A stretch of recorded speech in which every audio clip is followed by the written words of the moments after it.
তোমরা জানো chemistry first পেপারে টোটাল 4টা চ্যাপ্টার আছে শর্ট সিলেবাস অনুযায়ী। এখান থেকে দেখা যায় বেশিরভাগ ক্ষেত্রেই চ্যাপ্টার 2 থেকে 2টা সিকিউ, চ্যাপ্টার 3 থেকে 3টা সিকিউ এবং চ্যাপ্টার 4 থেকে 2টা সিকিউ এবং চ্যাপ্টার 5 থেকে একটা সিকিউ চলে আসে। আবার এমসিকিউর জন্য একইভাবে চ্যাপ্টার 2 থেকে 7টা এমসিকিউ সাধারণত আসে, চ্যাপ্টার 3 থেকে 8টা, চ্যাপ্টার 4 থেকে 7টা এবং চ্যাপ্টার 5 থেকে 3টা এমসিকিউ চলে আসবে ইনশাআল্লাহ। এবার আসি তোমাদের পড়ালেখার স্ট্র্যাটেজিটা কেমন হবে। তোমরা যারা 90+ পেতে যাচ্ছ তাদের ক্ষেত্রে আমার সাজেশন থাকবে তোমরা অবশ্যই বোর্ড পরীক্ষায় চ্যাপ্টার 2, চ্যাপ্টার 3 এবং চ্যাপ্টার 4 থেকে অ্যান্সার করার চেষ্টা করবা। চ্যাপ্টার 2 এবং চ্যাপ্টার 4 থেকে চেষ্টা করবা 4টা সৃজনশীল দিতে এবং চ্যাপ্টার 3 থেকে একটা সৃজনশীল অ্যান্সার করা। আর যারা শুধুমাত্র A+ পেতে যাচ্ছ তাদের ক্ষেত্রে আমার সাজেশন থাকবে তোমরা চ্যাপ্টার 2, চ্যাপ্টার 3 এবং চ্যাপ্টার 5টা ভালো করে প্র্যাকটিস করবা। এখান থেকে অনায়াসে 6টা সৃজনশীল কমন পেয়ে যাবা। আর যারা শুধুমাত্র পাস করতে যাচ্ছ তাদের ক্ষেত্রে আমার সাজেশন থাকবে তোমরা চ্যাপ্টার 2 এবং চ্যাপ্টার 5 এই দুইটা চ্যাপ্টার ভালো করে ফেলো। এখান থেকে সৃজনশীল অ্যান্সার করা অনেক সহজ। অথবা চ্যাপ্টার 3 কিংবা চ্যাপ্টার 5ও পড়তে পারো পাস করার জন্য। আর এমসিকিউর জন্য আলটিমেট সাজেশন হলো 2022 সাল এবং 2023 সালে বোর্ড কোশ্চেনগুলো বুঝে বুঝে সলভ করার চেষ্টা করো। সকল বোর্ডের জন্যই একই সাজেশন। প্রথমে আসি চ্যাপ্টার 2। চ্যাপ্টার 2 গুণগত রসায়ন বা কোয়ালিটেটিভ কেমিস্ট্রি। এই চ্যাপ্টার থেকে দেখা যায় মাত্র 6টা টপিক থেকে ঘুরে ফিরে 2টা সৃজনশীল চলে আসে। টপিক নাম্বার 1 হচ্ছে দ্রাব্যতা ও দ্রাব্যতা গুণফল, টপিক নাম্বার 2 হচ্ছে দ্রাব্যতা গুণফল ও আয়নিক গুণফলের সম্পর্ক এবং টপিক নাম্বার 3 হচ্ছে আয়ন শনাক্তকরণ বা ক্যাটায়ন অ্যানায়ন শনাক্তকরণ। দেখা যায় এই 3টা টপিক থেকে এক সেট কোশ্চেন চলেই আসে। আর টপিক নাম্বার 4 হচ্ছে কোয়ান্টাম সংখ্যা ও ইলেকট্রন বিন্যাস, টপিক নাম্বার 5 শক্তির তুলনা, ভিন্ন শক্তি স্তরে, বিভিন্ন শক্তি স্তরে শক্তির তুলনা, তরঙ্গ দৈর্ঘ্যের তুলনা, এগুলো আর কি। টপিক নাম্বার 6 হচ্ছে বোর ও রাদারফোর্ড পরমাণুর তুলনা, এটা একটু কম ইম্পর্টেন্ট, তবে দেখা যায় 4 থেকে 6 এই 3টা টপিক থেকে আর এক সেট কোশ্চেন চলে আসে। তাহলে 2023 সাল থেকে রাজশাহী বোর্ড, যশোর বোর্ড এবং ময়মনসিংহ বোর্ড করবে। 2022 সাল থেকে Dhaka board, Mymensingh board, Rajshahi board, Dinajpur board, Comilla board, Chittagong board, Sylhet board এবং বরিশাল বোর্ড করতে হবে। 2021 সাল থেকে Dhaka board, Comilla board, Chittagong board এবং বরিশাল বোর্ড করবা। 2019 সাল থেকে রাজশাহী বোর্ড আর যশোর বোর্ড করবা। আচ্ছা, এখান থেকে কোনগুলা করবা বললাম, একই অঙ্ক বারবার করার দরকার নেই, একটা টাইপের একটা অঙ্ক একবারই করবা আর বাকি অঙ্কগুলা একবার একটু দেখে যাবা।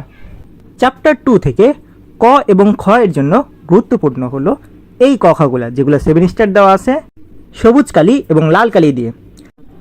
A+ পাওয়ার জন্য এবং ভালো নাম্বার পাওয়ার জন্য ক খ ভালো করে পড়ার বিকল্প নাই। তোমরা অনেকেই ক খ ভালো করে পড়ো না, তাই লাস্ট টাইমে এই কয়টা ক খগুলো ভালো করে দেখে যাও। চ্যাপ্টার 3 মৌলের পর্যায়বৃত্ত ধর্ম ও রাসায়নিক বন্ধন, periodic properties and chemical bonding of elements. এই চ্যাপ্টার থেকে বেসিক্যালি 3 সেট সৃজনশীল চলে আসে।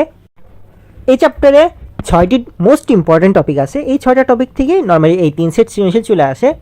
টপিক নাম্বার 1 হচ্ছে পর্যায়বৃত্ত ধর্ম, যেখানে আয়নীকরণ শক্তি, ইলেকট্রন আসক্তি এবং তড়িৎ ঋণাত্মকতা এবং এদের ব্যতিক্রম।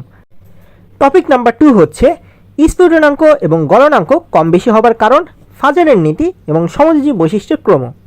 টপিক নাম্বার 3 যৌগের ভৌত অবস্থা ব্যাখ্যা করো, যেমন ধরো পানি তরল কিন্তু কার্বন ডাইঅক্সাইড গ্যাসীয়, সিলিকন ডাইঅক্সাইড কঠিন, পোলার সমযোজী, অপোলার সমযোজী, এগুলো ব্যাখ্যা করতে বলে। এই 3টা টপিক থেকে একটা কিংবা 2টা সৃজনশীল চলেই আসে। টপিক নাম্বার 4 হচ্ছে সংকরণ বা সংকরণ, হাইব্রিডাইজেশন। টপিক নাম্বার 5 হচ্ছে ডি ব্লক মৌল বা অবস্থান্তর মৌল বৈশিষ্ট্য, জটিল যৌগ সৃষ্টি ব্যাখ্যা, রঙিন যৌগ সৃষ্টি ব্যাখ্যা, লিগেন্ড। টপিক নাম্বার 6 হচ্ছে কোনটি অধিক অ্যাসিড ধর্ম বা ক্ষার ধর্ম প্রদর্শন করে, অথবা অ্যাসিড ধর্ম বা ক্ষার ধর্মের ক্রম। এখানের টপিক নাম্বার 4 থেকে 6 পর্যন্ত একটা সৃজনশীল তো অবশ্যই আসবে, 2টা সৃজনশীলও পেয়ে যেতে পারো। এই চ্যাপ্টার থেকে সবচেয়ে গুরুত্বপূর্ণ বোর্ড প্রশ্নগুলো হলো 2023 সাল থেকে Dinajpur board, Sylhet board, Chittagong board, Comilla board, Jessore board, Rajshahi board এবং ঢাকা বোর্ড করতে হবে। 2022 সাল থেকে Rajshahi board, Chittagong board, Jessore board, Barisal board করবা। 21 সাল থেকে Dhaka board, Mymensingh board, Dinajpur board এবং যশোর বোর্ড করবে। 19 সাল থেকে যশোর বোর্ড এবং বরিশাল বোর্ড করবে। এই সৃজনশীলগুলোর মধ্যে বেশ কয়েকটা সৃজনশীল দেখবে রিপিট হয়েছে, গ কিংবা ঘ, ওগুলো কিন্তু করার দরকার নাই। যেগুলো একটু নতুন মনে হয় তোমার কাছে কিংবা যেগুলো পড়া হয় নাই কিংবা করা হয় নাই, ওগুলো তোমরা একটু প্র্যাকটিস করার চেষ্টা করবা। এই চ্যাপ্টার থেকে ক খ এর জন্য সবচেয়ে গুরুত্বপূর্ণ হলো এই ক খগুলা। এখানকার এই ক খগুলো যদি ভালো করে পড়তে পারো, দেখবে বেশ কিছু সৃজনশীলের গ এবং ঘ নম্বর প্রশ্নের উত্তর কিন্তু তোমরা অনেক সহজেই করতে পারবে এই ক এবং খগুলোর সাহায্যে। এবার আসি চ্যাপ্টার 4 রাসায়নিক পরিবর্তন বা কেমিক্যাল চেঞ্জেস। এখান থেকেও তোমরা জানো 2 সেট সৃজনশীল প্রশ্ন চলে আসে। টপিক নাম্বার 1 হচ্ছে পিএইচ কিংবা আলফা নির্ণয় করো, অথবা মিশ্রিত দ্রবণের পিএইচ নির্ণয় করো। টপিক নাম্বার 2 হচ্ছে বাফার দ্রবণের ক্রিয়া কৌশল, অর্থাৎ সামান্য অ্যাসিড বা ক্ষার যোগ করলে পিএইচে কোনো পরিবর্তন হবে কিনা এটা ব্যাখ্যা করতে বলে। তাহলে এই দুইটা টপিক থেকে নর্মালি এক সেট সৃজনশীল চলে আসবে ইনশাআল্লাহ।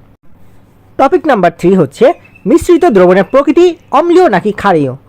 টপিক নাম্বার 4 হচ্ছে কেপি এবং কেসি সাম্য দ্রব্যকের রাশিমালা প্রতিপাদন করো, অথবা কেপি কিংবা কেসি নির্ণয় করো। টপিক নাম্বার 5 হচ্ছে লাশ হাতিলের নীতির সাহায্যে তাপহারী তাপোত্তেজী বিক্রিয়া বিভিন্ন প্রভাবকগুলা বা নিয়ামকগুলা ব্যাখ্যা করো। টপিক নাম্বার 3 থেকে 5 পর্যন্ত অ্যাক্সেস সৃজনশীল চলে আসে। চ্যাপ্টার 4 থেকে সবচেয়ে বেশি গুরুত্বপূর্ণ বোর্ড প্রশ্নগুলো হলো 2023 সাল থেকে Dhaka board, Rajshahi board, Jessore board, Comilla board, Sylhet board, Barisal board এবং দিনাজপুর বোর্ড পড়তে হবে। 2022 সাল থেকে Rajshahi board, Dinajpur board, Chittagong board, Sylhet board এবং বরিশাল বোর্ড পড়তে হবে। 2021 সাল থেকে Chittagong board, Sylhet board, Barisal board পড়বা। 2019 সাল থেকে Dhaka board, Comilla board, Jessore board এবং বরিশাল বোর্ড পড়তে হবে। এই চ্যাপ্টারেও দেখবা অনেকগুলো সৃজনশীল প্র্যাকটিস করার জন্য দেওয়া হয়েছে একই রকম টপিক থেকে। তাহলে তুমি একটা টপিক থেকে একটা অঙ্ক ভালো করে করবা, বাকি অঙ্কগুলো একবার একটু দেখে যাবা কীভাবে করতে হবে, কারণ প্রসেসগুলো সবগুলো একই এবং বেসিকগুলো সবগুলো সৃজনশীলের জন্য একই। সো তোমরা একটা সৃজনশীল ভালো করে করলে বাকিগুলো 3-4টা সৃজনশীল অনায়াসে সলভ করতে পারবা এখান থেকে। চ্যাপ্টার 4 এর জন্য এই ক এবং খগুলা বেশ গুরুত্বপূর্ণ। এখান থেকে গ নাম্বার কোশ্চেনও চলে আসে। সো এই ক এবং খগুলো একটু ভালো করে পড়ে ফেলবা।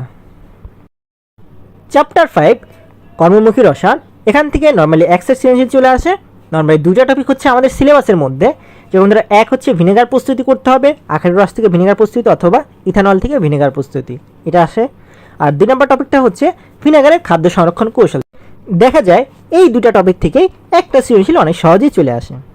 এখান থেকে টপিক নাম্বার 3 হচ্ছে লবণ, চিনি, সরিষার তেল এবং গ্লুকোজের সাহায্যে খাদ্য সংরক্ষণ কৌশলটা ব্যাখ্যা করা শিখবে, একটু দেখে রাখবে এই টপিকটা।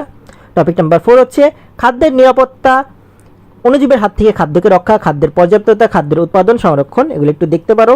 টপিক নাম্বার 5 হচ্ছে খাবার, কৌটাজাতকরণ, ফরমালিন ব্যবহার, এগুলো একটু দেখতে পারো। এখান থেকে বোর্ড প্রশ্ন পড়বা 2023 সাল থেকে ঢাকা বোর্ড এবং বরিশাল বোর্ড, এবং 2022 সাল থেকে রাজশাহী বোর্ড এবং কুমিল্লা বোর্ড। আর চ্যাপ্টার 5 এর জন্য এই ক এবং খগুলা বেশ গুরুত্বপূর্ণ, এগুলো এমসিকিউ এর জন্য বেশ গুরুত্বপূর্ণ, এগুলো একটু দেখে নিও।